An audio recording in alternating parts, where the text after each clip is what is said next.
Hey everybody, I'm on a roll. I'm doing 3 videos. Can you believe that? Wow. But hey, well today I'm bringing out this video because I saw some of my counterparts in Europe saying that hey, the days of the PC are numbered, and I'm like, what? Well, not true. Though I understand what they think to be of value in regards to that, the reality of the fact is not even close because first identify what the term PC means. PC refers to the common denominator of personal computer. Now, some people think PDAs, that's personal digital assistants, and or any other variations such as tablets and smartphones and so on are their personal computer. That's not. The nomenclature of PC or personal computer is that it's an ATX case style, small factor, form factor, or small, mid, or full tower design.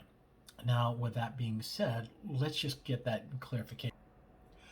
A PC tower is usually the equivalency of what we call a chassis implementation that sits by itself, contains a motherboard, as you can see over here, and it will reflect to the nature of how all of your components will fit inside under what we call a standard industry form factor. And so that's the saving grace of a PC.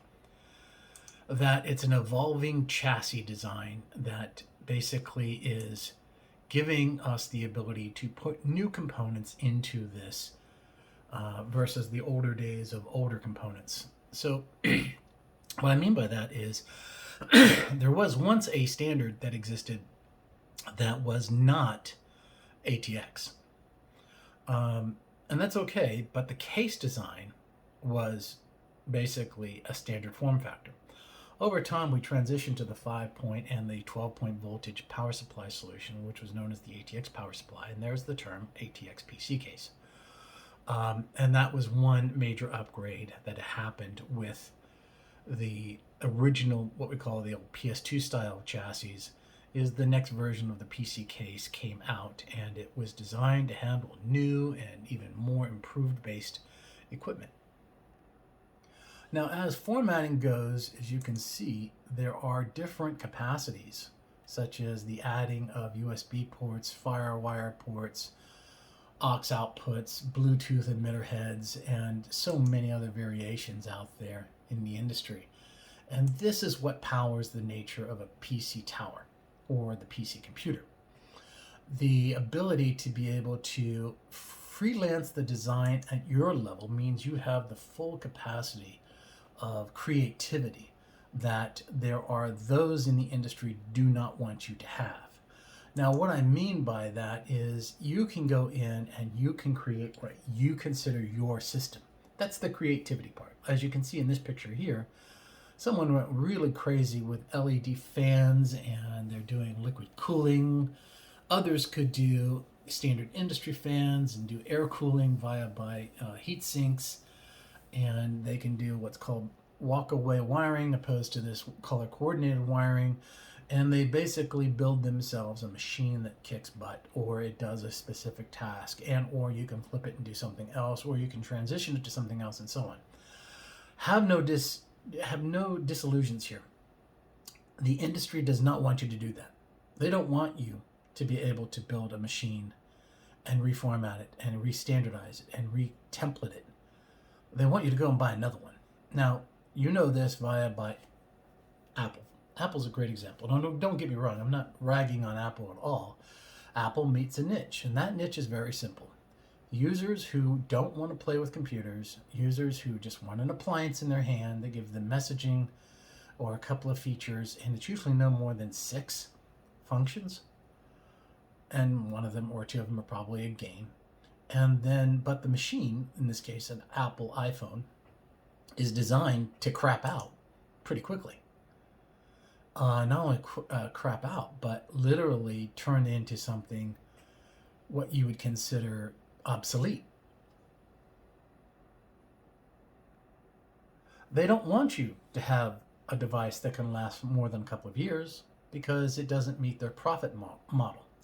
They want you to buy the next thing. And by the way, because of this very profit model they talk of, they don't have very much modernized equipment. For instance, any iPhone that's in the industry doesn't hold a single thread against an Android based operating environment because Android has got the latest and truly the greatest and the most functional capacities out there that are in this game. So we come back to the reality of, if you're an appliance user, buy your Apple phone, be happy, spend thousands and thousands of dollars every 10 years for something that one or two systems can do for you in, for half that cost. And you only have to deal with it twice every 10 years. You just keep upgrading them. So as you can see here in this diagram setup, this chassis is designed to really just take anything. And that's the beauty of a personal computer tower footprint. It's flexible. And there are many companies out there who do not subscribe to the mindset of make it only NVMe, get rid of all other hard drives, all other standards, get rid of all of these things. Use a super small form factor like an MTAX standard or something like that. But the reality of the fact is a PC tower case can do it all, as you can see here. I mean, it shows you right here. GPU capacity, SSD, MTX, ATX standards. And it gives you the flexibility to scale and do all the things you want to do, including radiator work and formulating output radiators. And what would that look like? Well, it looks pretty awesome if you think about it. So you've got a lot of creativity in PC industry standards for the personal computer. And that's the selling point of such a design, is that you can understand, learn, grow, adjust, but only at a couple of $100 at a pop. Not a $700, $800, $1,200 iPhone, and that's all you got. And you only use Apple software. It's just very confining, and that's what they want. Even Microsoft is trying to do what they can to force everybody into a more progressive, cycle your hardware out kind of mindset, where, as you can see with this particular chassis design, the scalability of everything from USB to the ability of knowing what you're doing and just to create and do incredible things is just eye-opening. It's inspirational. And many, many, many incredible people have created incredible things in regards to the nature of their machines and what they look like. So as long as the PC itself continues to evolve and change and meet these new standards, as well as to support some of the smaller formats that exist out there, there will always be a demand for PC systems. I know in Europe, they are kind of starting to bite into the Apple mindset, buy little boxes like Raspberry Pis or something like that, and it will do everything you need to do and only uses a little bit of power, and you've got a little resource with a little bit of pool, and you can do a couple of things with that. But even the Raspberry Pi offers some scalability that some manufacturers don't offer this. We want to control the standard. Whenever we want to introduce a new standard, we want you to pay a bunch of money for that new standard. Again, here we go again. Taking away the ability to be creative, taking away the ability to work at the hardware level as well as the software level. And being a hardware expert myself, they both matter. You can't get into a small factor and then expect the world. That's what makes them want you to spend more money. Don't fall into that trap. Go into an environment that gives you scalability. If you want a low power unit, no problem. They're all types. Just because it's in a case, a chassis, can burn as much power as a lot of the low-end, what we call box-like deployments, such as Raspberry Pis and so on. There's absolutely a purpose for Pis. I use Pis myself, but I bought a bunch of them and smashed them together to make a big machine called a cluster. And then I could get some functionality out of it. But it's a great development tool. And there's like 20 different versions of that, including Intel. They are making the same kind of devices. And they have a purpose, they have a value. So I'm not knocking any of them.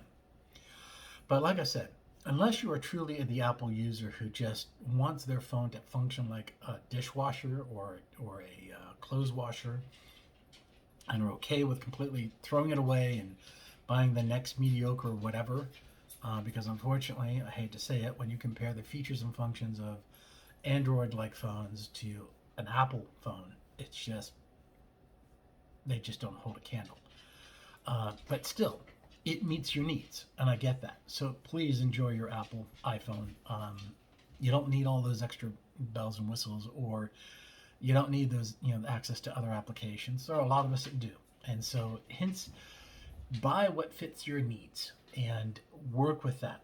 But to say, because a few people out there are starting to go away from PC uh, components and chassis, that the days of PCs are numbered. I don't think they have a good understanding of how many companies out there are going forward with even newer modifications to the PC chassis to handle even newer standards.